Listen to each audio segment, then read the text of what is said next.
Welcome back to Never Die with Your Pants Around Your Ankles. The Death of Vegas's Notorious Dog. A Prescription for Hell.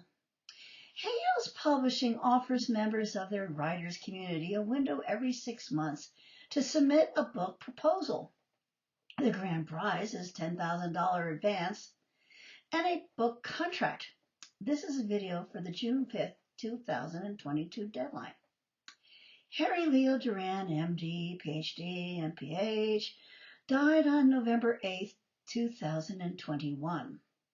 When I got to Vegas, I recovered his cell phone and all of his electronic devices. At 6:35 p.m. on November 16, 2021, after just unlocking his phone, I texted the first physician to let the person know my husband had passed away. And scrolling up through the hundreds, a total of 236 conversations over 5 years, I discovered that Dr. Duran had been leading not just a double life, but one that I call a quadruple life, full of unsafe group sex, drugs, wild spending sprees, and a debauchery that would have made Bacchus, the unrestrained Roman god of wine and revelry, religious ecstasy, and frenzied creativity, give up drinking. Back on St. Patrick's Day 2021, I launched my website called Librarian's Guide to the Multiverse and its accompanying blog. It immediately started garnering a lot of interest, and 1 year later, it had 5,000 views and visitors from 56 countries from around the world. Hay House writing prompt: what I want from my readers. What I want from my readers is to travel with the Notorious Doc through the 20 aerial toll houses and examine their own conscience as they hear firsthand how the late Harry Leo Duran violated all of his oaths, both professionally and spiritually.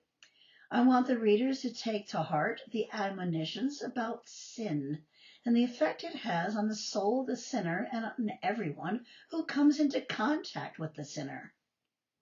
The book includes passages from the Bible, the Quran, the Hadith, Hinduism, Buddhism, and literature about soul contracts.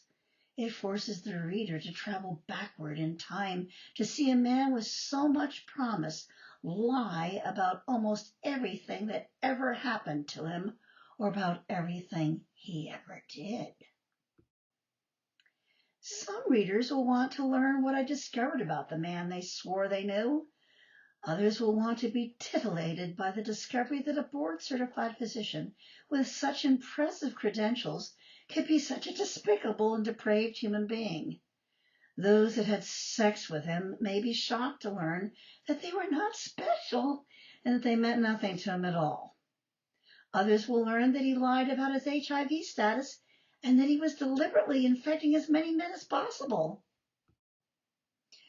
Those who sold him designer clothes and shoes and expensive collectibles will be horrified to learn he was penniless and that he had no way to ever pay off his credit cards. Realtors who were eager to take him on tours of expensive homes will be horrified to learn that they were suckered.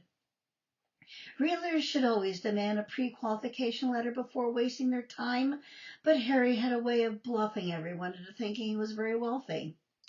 I want my readers to be shocked, horrified, saddened, sickened, and perplexed. I want them to experience the abuse I endured and then to celebrate at the end with me as I piece my life back together. Meet many of the late monster's friends, sell off his possessions, get my piano that he destroyed repaired so I can play it again, and how I went from relative obscurity to helping set up a 5013C nonprofit for the sculptor who Harry commissioned to do his portrait in scrap metal. I want them to marvel at how I interviewed an oil painter from whom he purchased $9,100 worth of art.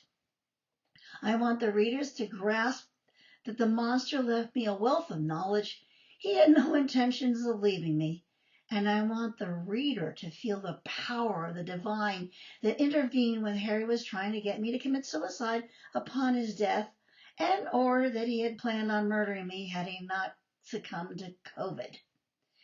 I was saved by a divine cosmic intervention, and I want the readers to have that point driven home into their hearts that there is a divine force in this world, and they need to connect to it. I did, and I am alive and well and happy at last.